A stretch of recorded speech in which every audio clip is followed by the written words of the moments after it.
Donc Sanofi, effectivement, groupe pharmaceutique français, implanté dans le monde entier, représente plus de 100 000 collaborateurs en interne. Sur le site de Chili, ce que je vous disais tout à l'heure, en fait, c'est que, donc, étant sur le siège social, on a deux grandes familles, on va dire, de clients. Des clients qui sont plutôt dédiés tertiaires, des gens qui vont aller à leur bureau tous les jours, etc., etc. Et puis, on a des labos dans lesquels on a des expérimentateurs, on a des chimistes, des biochimistes, des pharmacologues qui, eux, auront besoin dans leur business de se déplacer eux-mêmes, mais également de déplacer des manipulations, de déplacer des expérimentations, du matériel. On n'est pas vraiment dans de la production, on est vraiment dans la R&D, même le R de la R&D. Le taux de panne, effectivement, il est intéressant pour moi.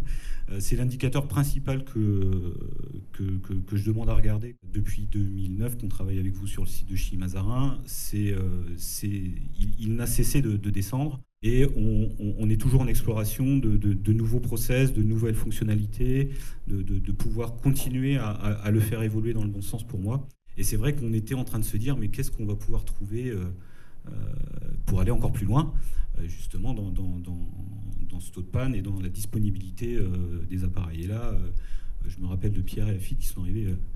On a un truc pour toi, le 24/7. Donc forcément, c'est quoi voilà, donc, et puis, on en a parlé avec nos acheteurs préférés également pour mettre en place ce pilote sur Chilly-Mazarin.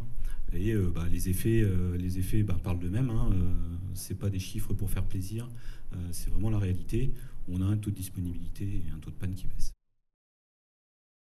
L'opérateur arrive, donc mon collaborateur qui s'occupe de cette partie ascenseur sur le site n'était pas là, donc le technicien inconnu vient me voir en me disant je viens pour une panne. Je dis mais t'as rien demandé, c'est pas la maintenance, etc., etc. Donc j'étais un petit peu haut de part pour être très franc aussi.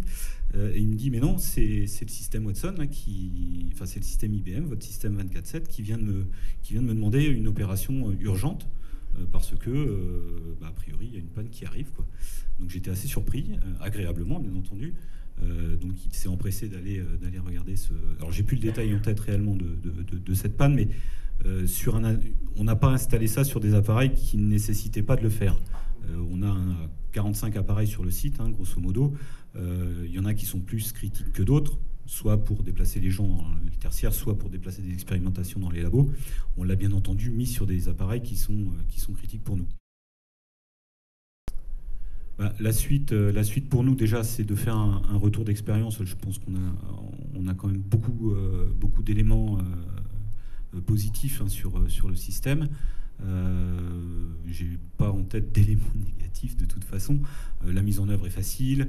Je dirais que le retour sur investissement il est quasiment immédiat. Quand on a des appareils qui sont de plus en plus disponibles, c'est indéniable. Ce sera bénéfique pour tout le monde. Quand on n'entend pas parler des choses qui marchent, c'est plutôt bon signe pour nous. C'est que voilà, on n'a pas de mail à écrire ou de justificatif à donner à nos directions pour justifier que les choses ne fonctionnent pas.